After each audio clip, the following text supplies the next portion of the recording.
Paz e graça do nosso Senhor Jesus Cristo, amém? Vamos seguir para a nossa última parte, o nosso último período dos nossos estudos, História de Israel. Falamos sobre a conquista, que foi o nosso primeiro período. O segundo que seguiu foi Juízes, Reino Unido, o terceiro. O quarto período, Reino Dividido. O terceiro, Reino Solitário. O quarto, Cativeiro, que vimos na lição anterior. E hoje queremos refletir um pouco mais sobre o último período, que é o retorno. Abrange as figuras como Esdras, Neemias e Esther. O retorno deu-se a partir do decreto de Ciro. A literatura paralela, que são aqueles documentos que existiam do lado da Bíblia, são documentos produzidos pelos historiadores, pela literatura da época, que nos informam muito a respeito daquele tempo. Portanto, a literatura paralela nos informa que Ciro leu as profecias de Jeremias 150 anos antes do seu reinado. E quando ele leu a profecia, ele ficou pasmado, ficou admirado ao ver que a profecia fazia menção do seu nome e que Deus haveria de trazer o seu povo de volta à terra natal a partir das mãos de Ciro, a partir do reinado de Ciro. Ciro, ao se perceber dentro do plano de Deus, ele quis cumprir a profecia, mandando o remanescente de exilado à Palestina. Ciro encorajou a reconstrução do templo. Quando ele voltou, 50.000 judeus quiseram voltar, escolheram regressar, enquanto outros que já tinham uma vida mais estabelecida, mais estruturada na Babilônia, preferiram continuar. A lista, seguiu-se uma lista de exilados, segundo o capítulo 2 de Esdras, que constitui uma relação daqueles que quiseram voltar. Eram, na grande maioria, pessoas fiéis, apesar de serem pobres, eram generosos à sua terra natal, eram generosos à obra. Eles caminharam a pé durante 4 meses até Jerusalém com poucos bens. Aqueles que de facto quiseram voltar da Babilônia para Judá eram pobres. E foi com estes que veio naturalmente a reconstrução do templo e a reconstrução do muro. A construção teve início, a reconstrução do templo teve início, mas o povo desanimou devido a muitas perseguições que ocorreram, e a construção foi interrompida por 16 anos. E houve também, no meio de todo esse processo, segundo documenta Ageu, preocupações com desafios pessoais. O povo passou a pensar mais em si, a construir as suas casas e a seguir os seus projetos, enquanto a reconstrução do templo esteve parada. E houve consequências para isso. Entretanto, por intervenção divina, Dário, ele dispensou dinheiro do tesouro real para concluir o templo, porque ele ficou a saber que o templo ele ficou parado por falta de recursos. Da realeza saiu dinheiro, da realeza persa saiu dinheiro para que o templo fosse concluído.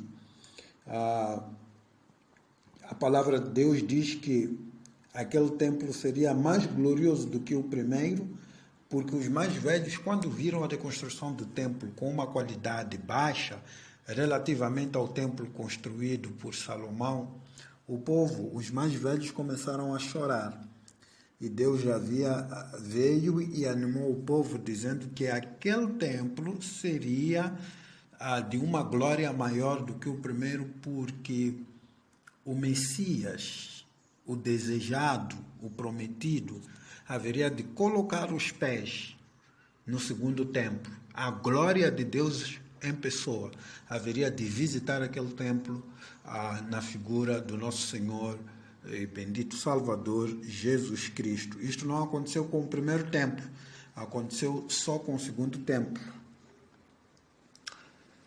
Nesse processo de retorno, temos a história muito interessante de Esther, uma órfã torna-se rainha. As coisas estavam a ocorrer na Pérsia. O livro de Esther caracteriza-se pela repetição de 43 vezes da palavra judeus. É um livro que tem essa característica, a expressão judeus tem origem no cativeiro, que era uma forma de diferenciar o povo de Deus de outras nações. Os judeus sempre tiveram uma identidade muito própria na maneira de falarem, de vestir, de viverem e conviverem com outras nações. Essa é uma característica forte no livro de Esther. A outra é que o livro de Esther, que foi documentado nesse período de retorno, não possui a palavra Deus, não possui o nome Deus, embora esteja presente em cada página deste livro a mão poderosa de Deus. Ela não tem nenhuma referência a Deus. Portanto, o livro de Esther começa num contexto de festa, em que o rei Assuero, em Susã, ele faz uma festa, e nessa festa a sua intenção era formar uma coligação contra a Grécia. Ele queria se vingar de Grécia, porque a Grécia havia derrotado há tempos o seu pai, Dário. Então ele precisou de reunir outros reinos para que pudessem lutar contra a Grécia. E durante aquela festa que ele ofereceu, que durou uma semana, 7 dias, no último dia ele estava meio embriagado e quis mostrar a beleza da sua esposa, a rainha Vasti, aos seus amigos. Mas a rainha recusou-se e teve consequências muito duras. Ela foi destituída da sua realeza. Portanto, depois de Assuero, Xerxes, ter formado a coligação, ele tentou abater os gregos por 2 vezes e fracassou. E diante desse fracasso ele sentiu-se solitário, abatido e sentiu a falta do conforto de uma rainha. Como a lei persa não permitia a anulação de decretos e não permitia, por assim dizer, que ele chamasse de volta a rainha Vasti ao palácio, iniciou-se uma busca de uma substituta da rainha nas 127 províncias. Procurava-se uma mulher, uma candidata por província. Portanto, ele teve diante de si 127 candidatas.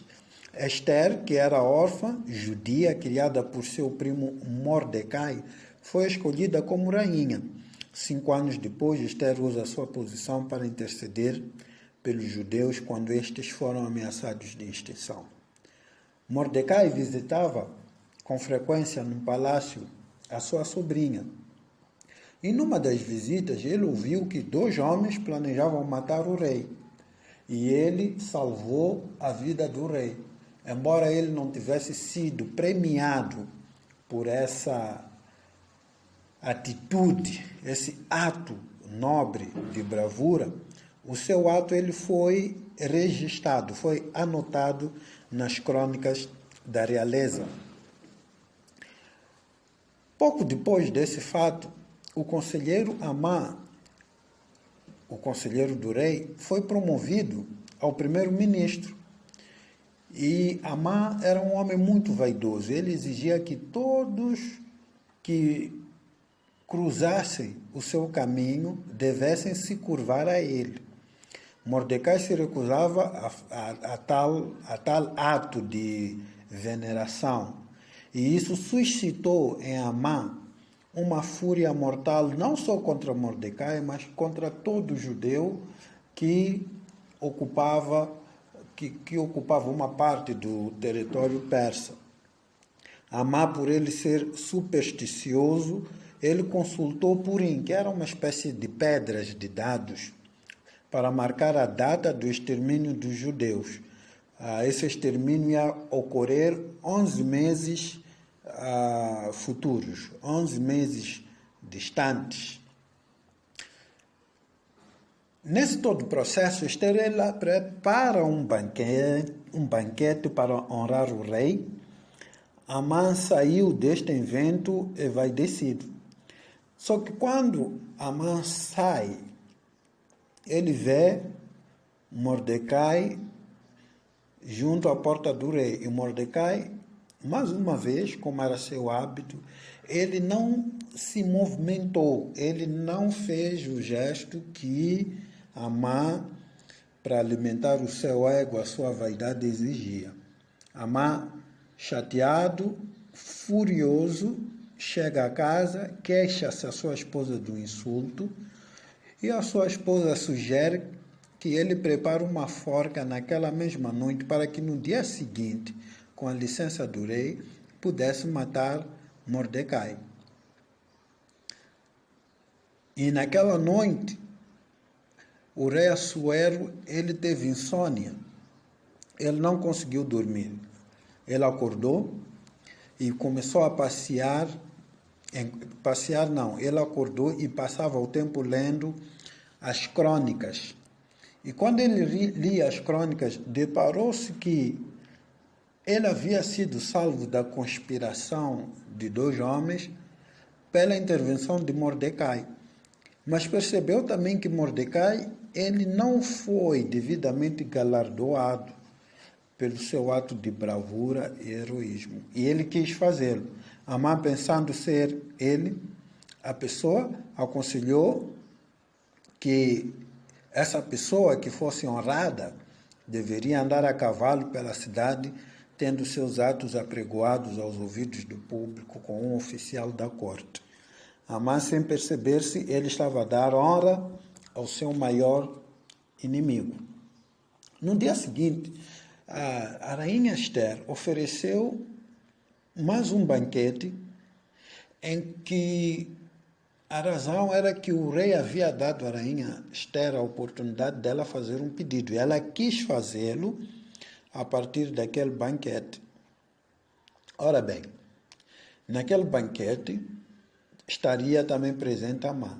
Esther tinha um pedido a fazer conforme o rei queria, desejava respondê-la. Esther pediu que a sua vida e de todo o povo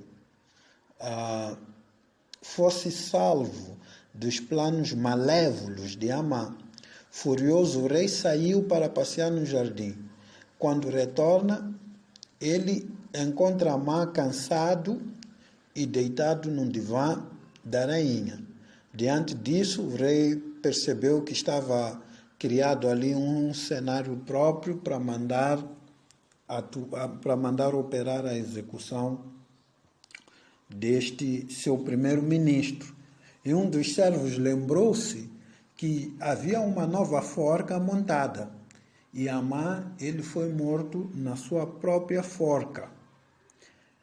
E uma vez que a lei Medo-Persa não permitia a anulação de decretos baixados, o ataque que já havia sido programado com o consentimento do rei, ele teve que se realizar.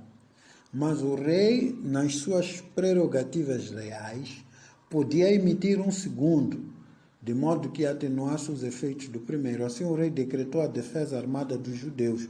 Os judeus naquele dia se defenderam e, graciosamente, Deus permitiu a vitória. E foi permitido também por decreto que aquele dia em que os judeus venceram deveria ser anualmente celebrado e passou-se a chamar aquela celebração a festa do Purim. E assim termina praticamente essa bela história dos judeus. Entretanto, temos aqui o regresso de Esdras, por outro lado. O regresso de Esdras marca um momento muito brilhante na história do povo. Esdras foi um escriba versado, um grande mestre da palavra, uma grande referência no Antigo Testamento. E Esdras 7:10 diz que porque Esdras tinha preparado o seu coração para buscar a lei do Senhor e para cumpri-la, e para ensinar em Israel os seus estatutos e os seus juízos. Uma passagem muito forte.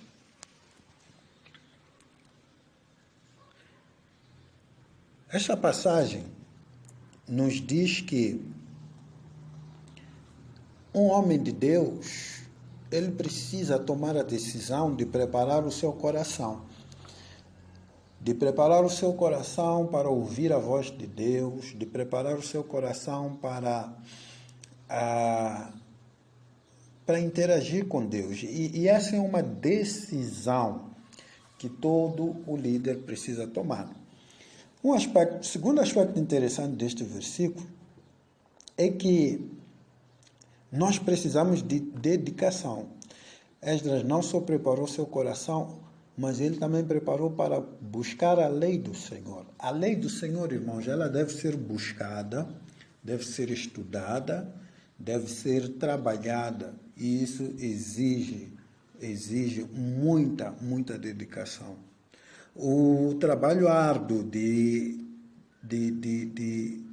explicar a palavra de Deus aos outros requer da nossa parte dedicação. Deus, ele não oferece, Deus não dá a preciosidade da sua palavra aos preguiçosos. Em terceiro lugar, devoção. Esdras não queria estudar, não queria buscar a lei do Senhor simplesmente para encher a sua cabeça, mas ele queria desenvolver uma vida de obediência, uma vida genuína de obediência. Ele queria estudar a palavra de Deus, ele queria entender a palavra de Deus para obedecer, para viver, para cumpri-la. A palavra de Deus, ela tem poder nas nossas vidas, não quando ela passa só das nossas cabeças, mas quando ela é transformada em vida. E, por fim, disposição para ensinar em Israel. Veja bem a estrutura do texto. Muitas vezes nós desejamos aprender a palavra de Deus para ensinar os outros, e não para viver, não para cumpri-la. Mas Esdras, ele fez diferente. Ele só se dispôs a ensinar depois de estudar e viver, porque as pessoas precisavam ver o seu exemplo de vida sendo endossado pelas suas palavras. Essa é a rota da vida do ministro de Deus, que nós sejamos verdadeiros ministros de Deus, que aquilo que falamos seja aquilo que vivemos, para que tenhamos autoridade nas nossas ministrações. Nesse processo de retorno, houve uma outra figura para além de Esdras, que foi Neemias. A história de Neemias teve início 12 anos depois da volta de Esdras à terra de Judá. Ambos eram fiéis. Neemias era copeiro do rei, soube da vulnerabilidade dos judeus e orou a Deus pela solução.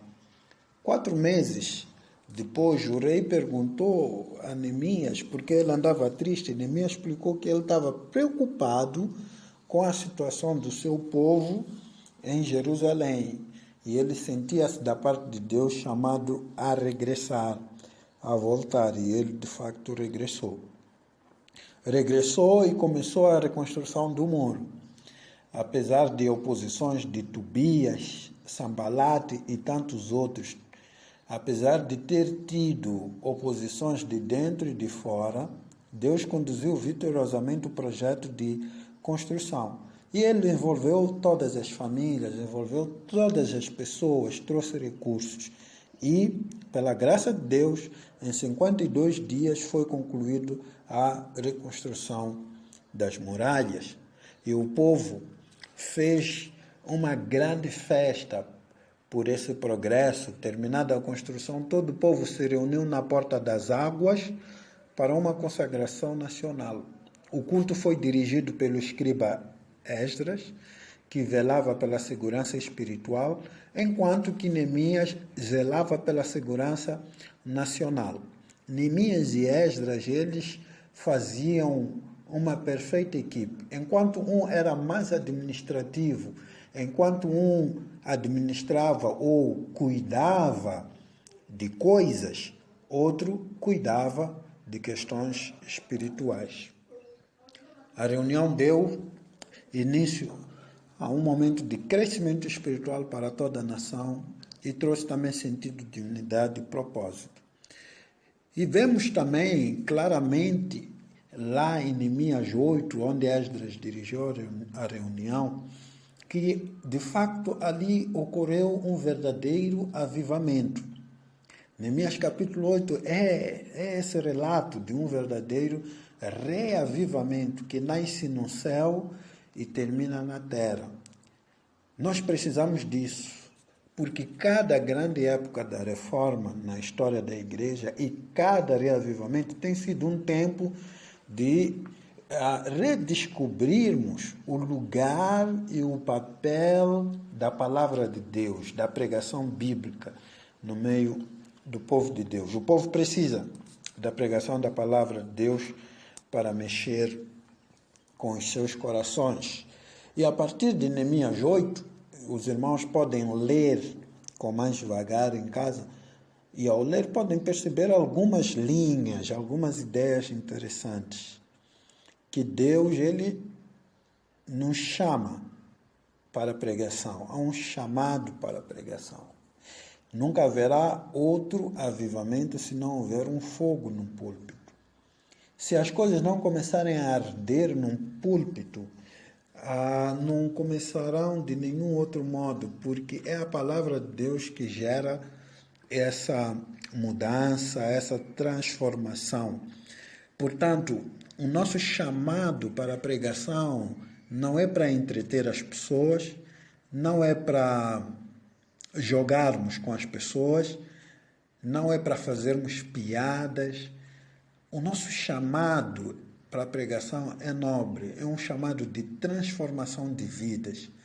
É trabalhar com pessoas, gerando uma nova consciência, uma nova percepção de que Deus, ele está a agir na história do mundo e ele quer agir através do seu povo, com a nossa participação.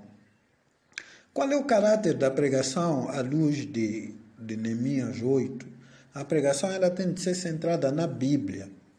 A pregação, ela tem de ser centrada naquilo que Deus diz. Não em um livro, não em um documento e não nos nossos achismos, porque todos nós temos opiniões, todos nós achamos alguma coisa sobre qualquer fato. A pregação não é um comentário. A pregação não é uma palestra. A pregação não é um curso. A pregação é uma exposição da palavra de Deus. Em segundo lugar, a partir de Neemias 8, nós percebemos que essa pregação tem um caráter explicativo. O texto é aberto e o texto é claramente explicado, longamente explicado, profundamente explicado. A mudança vem, a consciência vem quando as verdades são explicadas, são claras. Quando nós entendemos, é como se escamas fossem retiradas dos nossos olhos.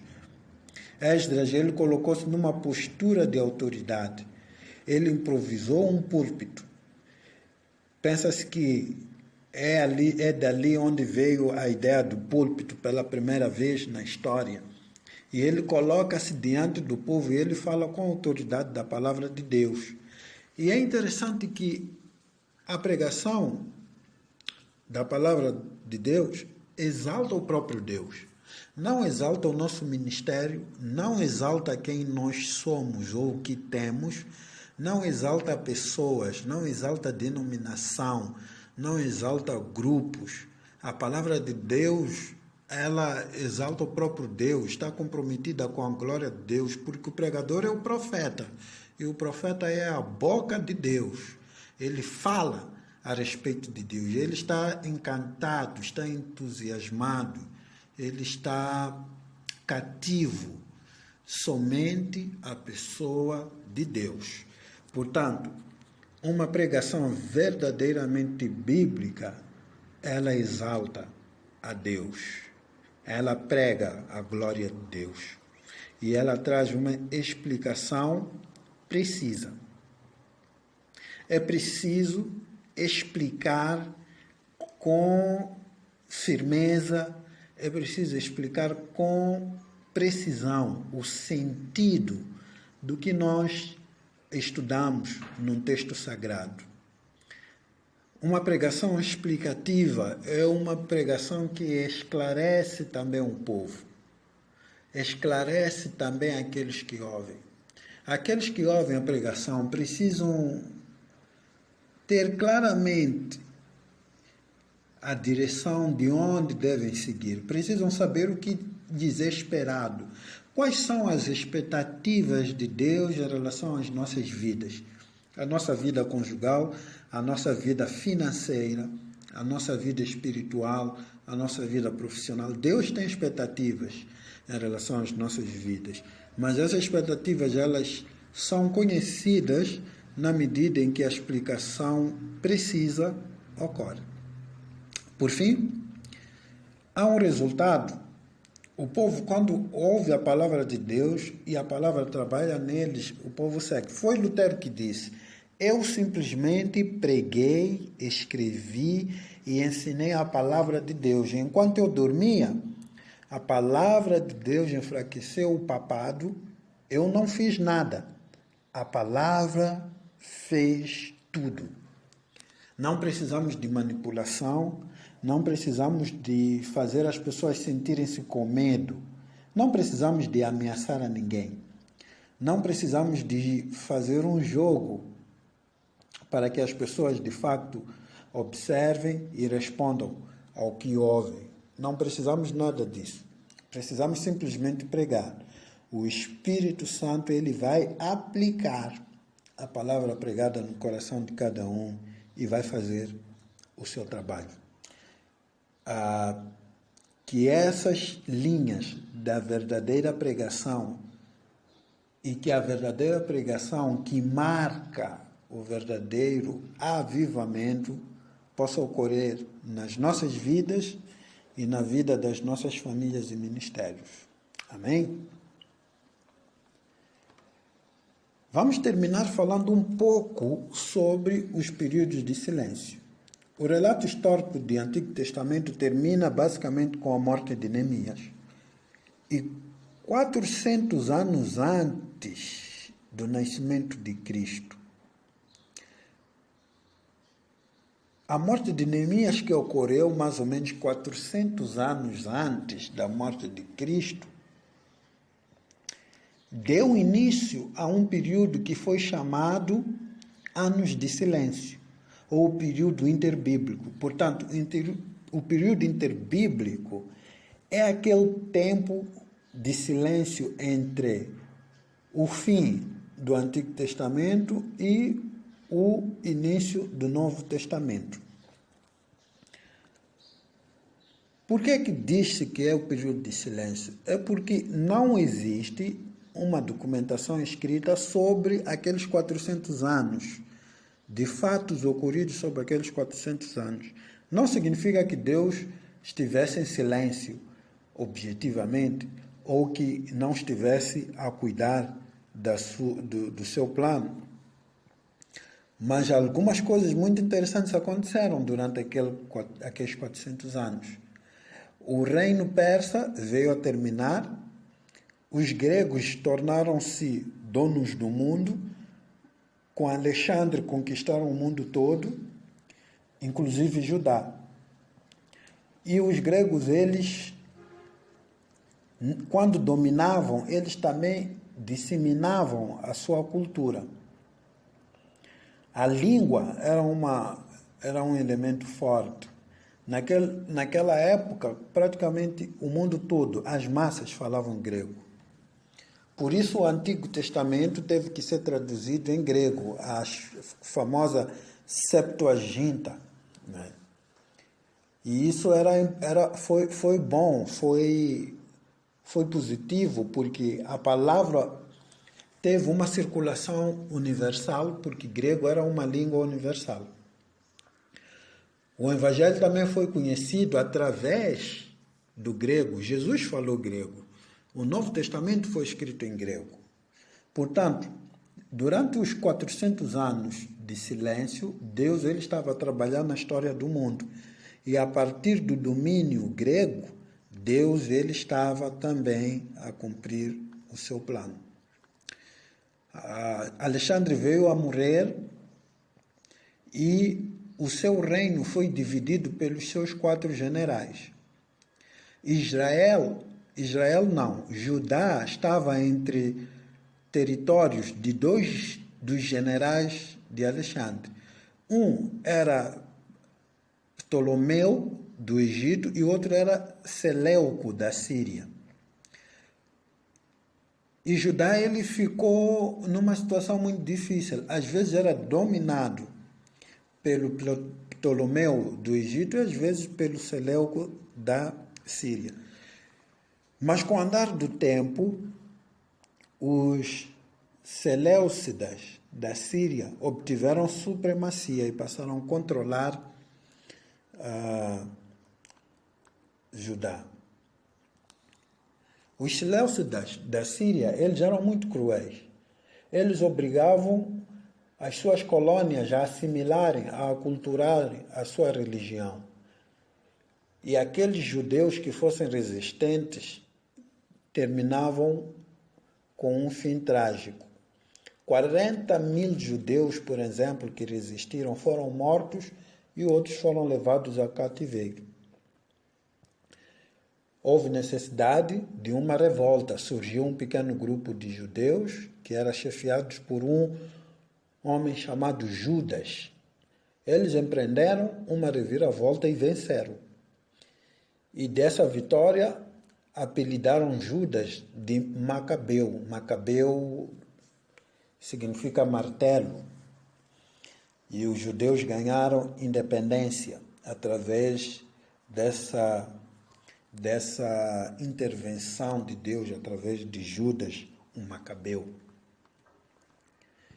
E cerca de 60 anos antes de nascimento de Cristo, a independência judaica veio a dar lugar ao domínio romano e os romanos foram cruéis e exigentes no trato com os judeus.